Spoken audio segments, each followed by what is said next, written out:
제가 주부 칼럼에도 썼지만 오늘은 종려주일과 고난주일 두 절기가 겹친 주일입니다.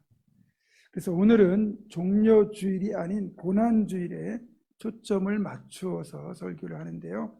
십자가 위에서 이루어진 주님의 대속이 얼마나 위대한 일이었는가를 여러분과 함께 살펴보도록 하겠습니다. 제가 보문제와 부임한 지 14년입니다. 그러다 보면 이 절기 때가 되면 늘 고민입니다. 똑같은 주제, 똑같은 본문, 똑같은 상황으로 설교를 계속 반복하다 보면 아무래도 내용이 많이 겹치게 되겠죠. 그러니까 혹시 이 설교 중에 들으셨고 기억하고 계시고 알고 계신 내용이 혹 등장한다 할지라도 되새김질한다 라고 생각하시고 들어주시면 고맙겠습니다.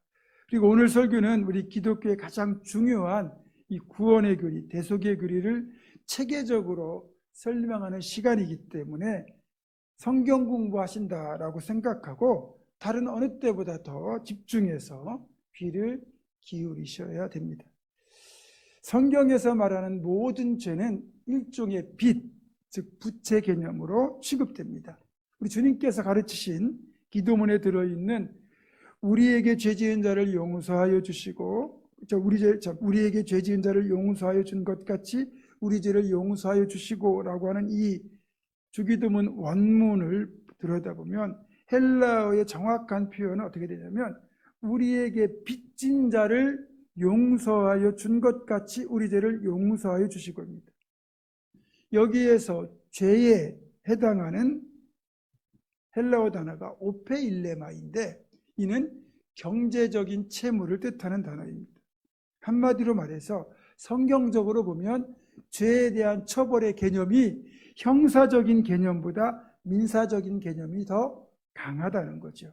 그래서 성경의 모든 죄는 등가 보상이 원칙입니다. 같은 가격, 같은 물건으로 보상을 해야 된다는 거예요.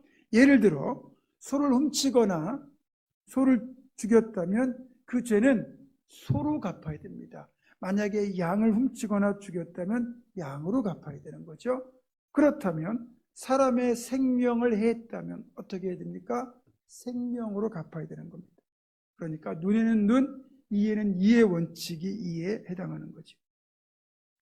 자, 그렇다면 소 한 마리, 양 한 마리 정도의 죄라면 우리가 조금만 예를 들어서 재정적인 부담을 가지면 어느 정도 해결할 수 있습니다. 소 한 마리, 양 한 마리 보상하는 건 어렵지 않죠. 그런데 만약에 사람이 죽을 죄를 지었다. 그리고 그 죽어야 될 사람이 바로 나라면 어떻게 됩니까? 등가 보상의 원칙에 의해서 내가 살 수 있는 방법, 그 죽어야 될 사형수가 살 수 있는 유일한 방법은 누군가 나를 위하여 또는 사형수를 위하여 대신 죽어주는 겁니다. 자, 그러면 이걸 돈으로 해결한다면 어떻게 할 수 있을까? 제가 앞에서 말한 죄는 빚, 부채 개념으로 취급된다고 했잖아요. 그러면 생명이 아닌 돈으로 이걸 해결하려면 어느 정도 돈이 있어야 되느냐? 놀라지 마십시오. 예수님 당시의 돈으로는 12조 원, 지금 돈으로 따지면 약 9천조 원 정도가 있어야 됩니다. 이게 무슨 뜻일까요?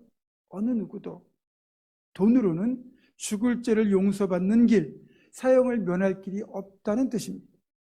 한 생명이 천하보다 귀하다는 말씀처럼 생명의 가치는 사실 금액으로 환산이 불가능한 거예요. 다만 제가 이렇게 목숨값, 생명값을 돈으로 지금 환산하는 근거는 마태복음 18장 21절 이하에 나오는 예수님께서 들려주신 무자비한, 용서할 줄 모르는 무자비한 종의 비유를 통해서 이것을 계산합니다. 이 비유를 보면 왕에게 1만 달란트를 빚진 어떤 종이 등장합니다. 이 사람에게 1만 달란트의 대출금이 있다는 얘기인데 1만 달란트가 지금 화폐 가치로 환산하면 얼마일까요? 당시 로마 화폐 중에서 데나리온이라고 하는 화폐가 있습니다. 그리고 이 데나리온 그러니까 이 데나리온 6천 데나리온이죠. 그러니까 1달란트가 6천 데나리온에 해당해요. 그리고 한 데나리온은 노동자의 하루 품삯입니다. 그러니까 요즘 노동자의 하루 품삯, 기술 노동자 하루 품삯이 20만 원 정도 된다고 한번 계산해서 이를 역산해 보겠습니다. 한 달란트는 6천 데나리온이죠. 그러니까 1데나리온이 20만 원 곱하기 6천을 하면 12억 원이 나옵니다. 성경에 나온 달란트 비유 중에 한 달란트 받은 자가 적은 것 같지만 12억 원을 받은 겁니다. 강북에 있는 좋은 아파트 한 채 정도는 살 수 있는 꽤 큰 돈이에요. 그런데 1만 달란트는 얼마입니까? 12억 원에 만 되겠죠? 그러면 12조 원이 되는 겁니다. 물론 이 계산은 2000년의 시간이 흐르는 동안 있었던 물가 상승과 경제 규모 확장을 감안하지 않은 단순 계산입니다. 예수님 당시 팔레스타인 지역, 가나안 땅 전체의 1년 예산이 800달란트였다고 그래요. 그러면 1만 달란트는 당시 팔레스타인 전체 1년 예산의 12배 이상이 되는 엄청난 금액입니다. 팔레스타인 땅과 비슷한 땅덩어리를 가진 우리나라의 올해 예산이 656조라고 되어 있어요. 우리 예산의 12배를 하면 얼추 지금 미국의 1년 전체 예산과 맞먹는 규모가 되는데 2024년도 미국 예산이 9천조 원이라고 그래요. 여러분, 세계 최강대국의 1년 예산에 해당되는 것이 바로 목숨값이랍니다. 그리고 이 대출 원금을 그 당시 돈 12조 원으로 잡더라도 이자율을 연 3%로 계산해서 매달 갚아야 되는 이자는 얼마일까요? 300억 원입니다. 그러니까 한 사람의 목숨값이 1만 달란트에 해당하고 1만 달란트라는 금액은 사람이 영원히 갚을 수 없는 금액이라는 뜻이죠. 구약 시편에서는 이 사실을 이렇게 표현합니다. 시편 49편 7절 8절인데요. 아무도 자기 형제를 구원하지 못하며 그를 위한 속전을 하나님께 바치지도 못할 것은 그들의 생명을 속량하는 값이 너무 엄청나서 영원히 마련하지 못할 것임이니라. 생명을 속량하는 값, 즉 죽을 죄에서 건진받는 비용이 너무나 엄청나서 영원히 마련하지 못할 것이라고 성경도 분명히 말하고 있고 그것을 예수님은 1만 달란트 빚진 것으로 표현하고 계신 겁니다. 이 기준에 따르면 세계 최고 부자인 빌 게이츠도 우리나라의 이재용 회장도 영원히 해결할 수 없는 엄청난 금액이죠. 이것만 놓고 보면 우리는 살 수 없습니다. 절망 그 자체입니다.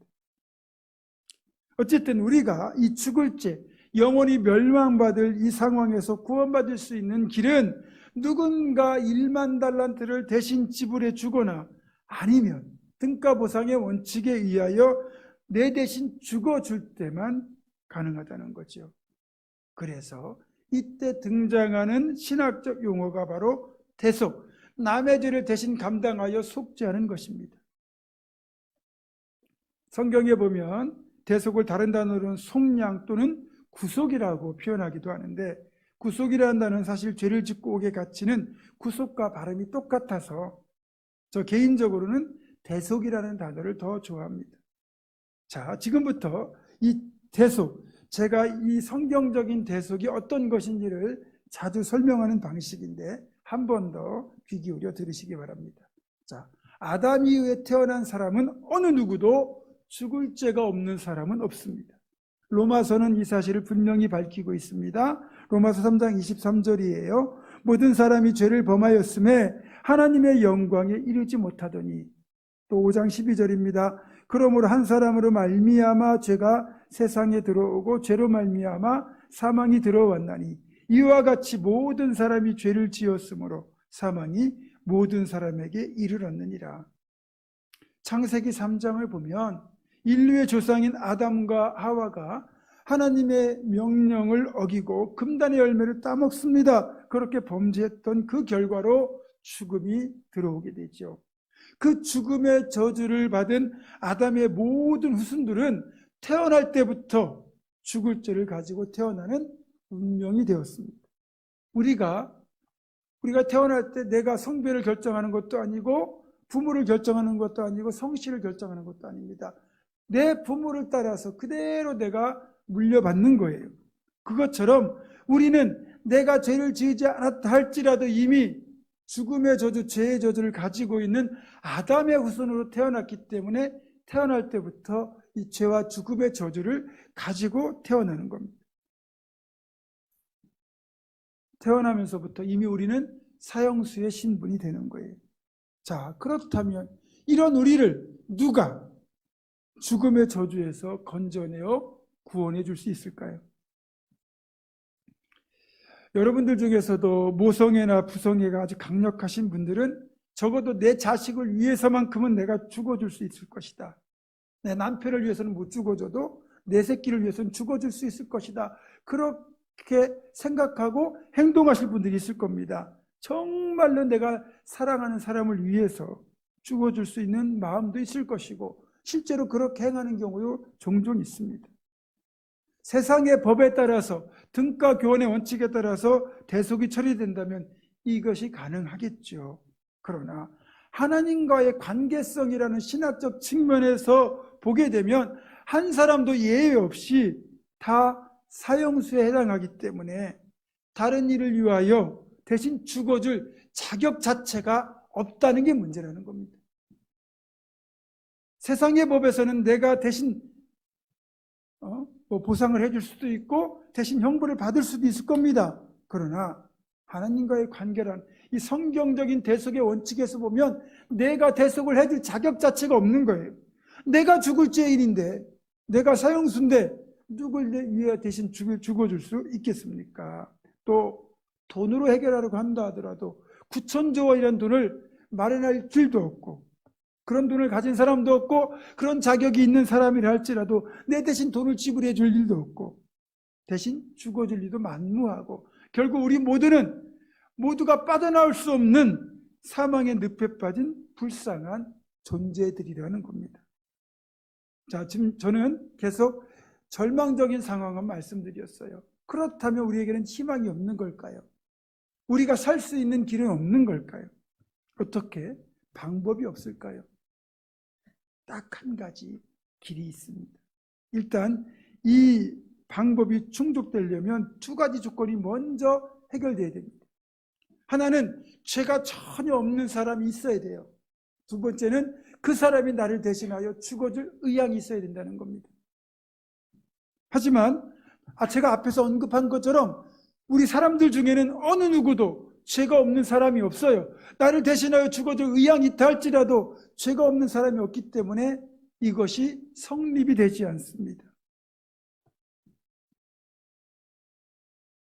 온 우주에서 통틀어서 죄가 없는 존재를 찾는다면 유일하게 죄가 없는 존재가 있는데 그분이 바로 하나님이세요. 자, 그러면 하나님이 대신 죽어주는 건 어떨까요? 이것도 안 됩니다. 등가 보상의 원칙에 따라서 양은 양으로 갚아야지 서로 갚을 수 없는 거예요. 사람이 죄를 지었으면 사람이 죽어줘야지 신이 대신 죽을 수는 없는 겁니다. 그런데 여기에 아주 놀랍고도 위대한 하나님의 지혜가 등장합니다.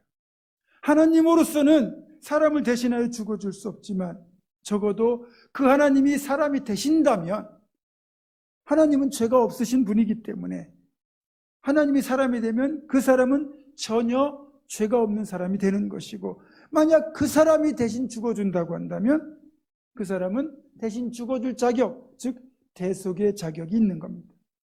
자, 그렇게 되려면 먼저 하나님이 사람이 되시는 과정이 있어야 되겠죠. 하나님께서 사람이 되시는 과정, 그것을 우리는 성육신이라고 말합니다. 처녀인 마리아의 태를 빌려서 성령으로 잉태되어 하나님이 아기의 모습으로 이 땅에 탄생하신 날이 바로 성탄절이죠.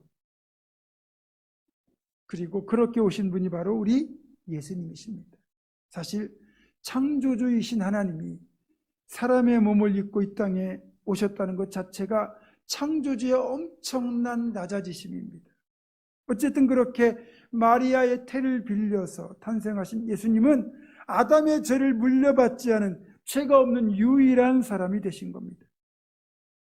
이제 죄가 전혀 없으신 사람이 되신 하나님, 우리가 예수님이라고 부르는 성자 하나님이 드디어 때가 참에 우리 죄를 대신 지시고 십자가에서 죽으심으로 사형수를 살리는 대속의 위대한 일을 행하신 날이 이번 주 금요일 성금요일이고, 그 대속의 일을 십자가에서 이루신 겁니다.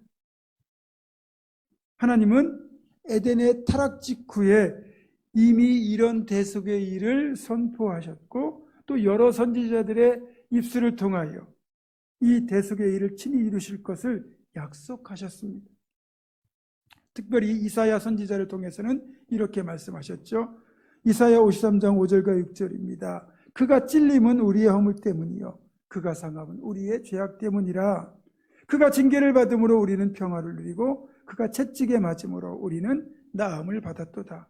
우리는 다 양 같아서 그릇 행하여 각기 지 길로 갔거늘 여호와께서는 우리 모두의 죄악을 그에게 담당시키셨도다. 우리의 허물과 죄악을 하나님께서 모두 예수님에게 담당시키셨다고 말씀하는 거예요. 그러니까 죄 없으신 사람 되신 예수님이 우리의 허물과 죄악을 다 자신의 몸에 지시고 십자가에서 죽으신 거죠. 그러니까 예수님께 우리의 모든 죄가 전가되었고, 그 우리의 죽을 죄를 대신하여 예수님이 피 흘려 죽으심으로 우리에게 있었던 죽음의 저주가 벗어지는 위대한 대속의 사역이 완성이 된 겁니다. 좋습니다. 예수님께서 우리 대신 죽으심으로 대속을 이루신다는 것은 알겠는데, 그렇다면 예수님이 꼭 십자가에서 죽으셔야만 했는가라는 또 질문이 생깁니다. 일단 분명한 사실은 예수님께서는 십자가에서 죽으실 죄를 전혀 짓지 않았다는 거예요. 기본적으로 이 십자가 처형은 인류 역사 속에서 로마 제국 치하에서만 존재하던 끔찍한 사형제도입니다. 십자가 처형은 나무로 만든 십자가에 죄수를 손과 발에 못을 박아 매달아서 고통 속에 서서히 죽어가게 만드는 아주 끔찍한 처형 방법입니다. 이 십자가 처형이 워낙 고통스럽고 끔찍하기 때문에 로마 시민권을 가진 이들에게는, 이들이 아무리 중한 죄를 지었다 할지라도 절대로 이 처형 방법은 시행하지 않았습니다. 다만 로마의 식민지 사람들 중에서 반란을 일으킨 정치범이나 사람을 많이 죽인 흉악한 살인범들에 대해서만 본보기를 보일 목적으로 십자가 처형을 실시한 겁니다. 이런 점에서 본다면 예수님은 로마 제국에 대하여 반란을 일으키지도 않았고 사람을 죽인 살인자도 아닙니다. 따라서 십자가 처형을 당할 이유가 전혀 없습니다. 그런데 예수님을 죽이려고 했던 그 유대인들의 주장에 따르면 예수님이 하나님을 모독했다는 거잖아요. 율법에는 하나님을 모독하면 돌로 쳐 죽이게 되어 있습니다. 레위기 24장 16절이에요. 여호와의 이름을 모독하면 그를 반드시 죽일지니 온 회중이 돌로 그를 칠 것이니라. 따라서 이들의 주장대로 하자면 예수님은 신성모독의 죄를 지었어요. 그러니까 십자가 처형이 아니라 돌로 때려서 죽이는 투석형에 처하는 게 맞아요. 그런데 어느 순간 투석형이 십자가 처형으로 바뀐 겁니다. 그 이유는 유대인들의 입장에서는 예수님을 종교적 신념을 지키다가 죽음을 당한 순교자로 만들고 싶지 않은 거예요. 그래서 정치범으로 몰아서 어떻게든 십자가에 못 박으라고 빌라도를 겁박한 거죠. 그런데 여기에 놀라운 하나님의 섭리가 들어 있습니다. 예수님이 십자가에 달리시게 된 첫 번째 이유는 그래야만 저주를 예수님의 몸에 담을 수 있거든요. 갈라디아서 3장 13절은 이 사실을 분명하게 확인시켜주고 있습니다. 그리스도께서 우리를 위하여 저주를 받은 바 되사 율법의 저주에서 우리를 속량하셨으니 기록된 바 나무에 달린 자마다 저주 아래에 있는 자라 하였습니다. 그러니까 나무로 된 도구에 달려서 죽으셔야만 저주를 몸에 담을 수 있기 때문에 예수님이 나무로 된 십자가에 매달리게 된 것입니다. 두 번째 이유는 피 흘림이 있어야 되기 때문입니다. 성경에서 말하는 속죄를 이루기 위해서는 반드시 제물이 피를 흘리는 피 흘림이 있어야 돼요. 히브리서 9장 22절입니다. 율법을 따라 거의 모든 물건이 피로써 정결하게 되니 피 흘림이 없은즉 사함이 없느니라. 피 흘림이 없으면 죄 사함이 없기 때문에 구약에서 죄를 사함받기 위해서는 반드시 속죄의 제사를 드려야 되고, 거기에서는 양이나 소가 우리의 죄를 대신하여 피를 쏟아야만 했습니다. 예수님이 우리를 위한 속죄의 제물이 되시려면 예수님 역시 피를 흘리셔야 됩니다. 예를 들면 목을 밧줄에 매다는 교수형 같은 경우는 피 흘림이 없죠. 지금의 사형제도인 전기 충격으로 사람을 죽게 만드는 그것 역시 피 흘림이 없죠. 자, 나무에 달린 십자가에 예수님이 매달리시는 것은 첫 번째는 죄를 전가받고 담기 위함이죠. 피 흘려 죽으셔야 되는 이유는 그것이 속죄를 온전히 이루기 때문이에요. 그런데 이 두 가지를 다 충족하는 사형제도가 바로 십자가였던 겁니다. 결국 우리를 살리기 위해서는, 대속을 위해서는 대속자가 피를 흘려야 되고, 그런 피 흘림이 제사함을 가능하게 하는 거죠. 예수님께서 십자가에 못 박히실 때 양손과 발 옆구리에서 피를 다 쏟으셨습니다. 예수님이 제사함을 위한, 대속을 위한 피를 흘리신 거예요. 그 피 흘림을 통해 우리 죄가 씻음받았고 우리가 정결하게 되었고 구원받은 겁니다. 이렇게 대속의 전제 조건인 저주를 담는 것과 피 흘려서 죽는 죽음까지 온전한 대속을 이루는 전제 조건을 완벽하게 충족하는 유일한 것이 바로 십자가였고, 그래서 예수님은 우리를 살리기 위하여 굳이 그 저주의 나무인 십자가에 오르셨고, 십자가에서 피 흘려 죽기까지 그 모진 고난을 견뎌내신 겁니다.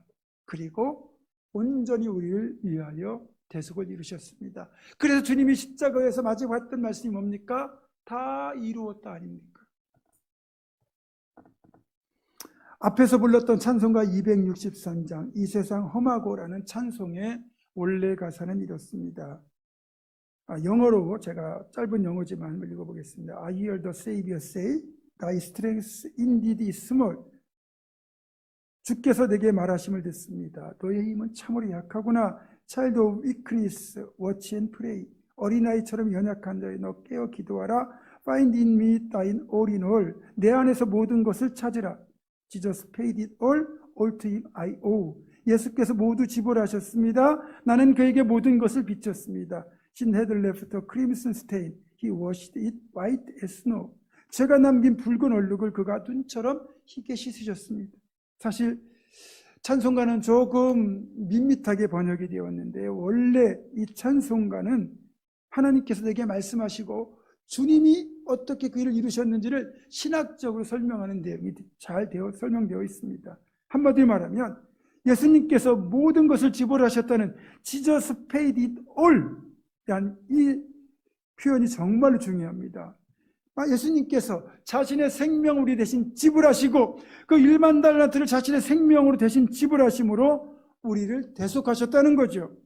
그래서 우리가 눈처럼 희게 씻어 정결하게 되었다는 겁니다. 지금 보여드린 그림을 보시면 우리에게 청구된 청구서가 하나 있습니다.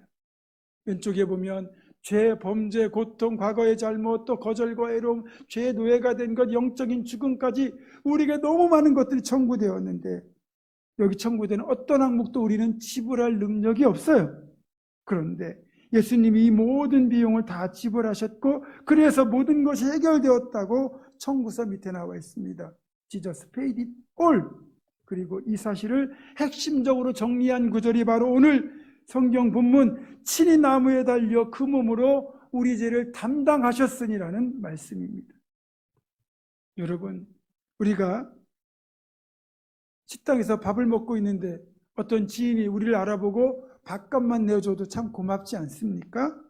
그런데 만약에 여러분이 살고 있는 아파트가 있는데 아파트 대출금이 아직도 많이 남아있다. 그런데 여러분을 사랑하는 누군가가 그걸 대신 갚아주셨다고 한번 생각해 보세요. 너무너무 기쁘고 고맙고 감사하지 않겠습니까? 하물며 우리의 모든 실수와 잘못, 수치와 고통, 죄와 죽음까지 다 대신 해결해 주셔서, 대속해 주셔서 우리로 하여금 죄의 노예에서 벗어나 영생을 얻게 하셨다면 영원히 감사하며 살아야 되지 않겠습니까? 우리 주님이 바로 그 일을 행하신 대속의 주, 구세주가 되시는 것입니다. 사랑하는 성도 여러분, 이번 한 주간은 십자가 위에서 이 놀라운 대속을 행하신 주님의 은혜를 생각하며 주님의 고난에 동참하는 주간입니다. 주님이 십자가를 향하여 걸어가시고 십자가에 못 박히시고 죽음을 당하시면서까지 우리를 대속하신 그 놀라운 사랑과 대속의 은혜를 감사하며 내일부터 시작되는 전교인 특별 새벽기도에 다 참석하시고 다음 주일 부활주일을 맞이할 때는 기쁨과 감격으로 주님의 부활을 함께 맞이할 수 있기를 주님의 이름으로 축원합니다. 기도하겠습니다. 사랑하는 하나님, 우리를 위하여 놀라운 대속을 행하신 주님의 은혜를 가슴 깊이 새기고 이번 한 주간 그 은혜를 감사하며 주님의 고난에 동참하는 삶을 살게 하여 주시옵소서. 우리 주 예수 그리스도의 이름으로 기도드립니다. 아멘.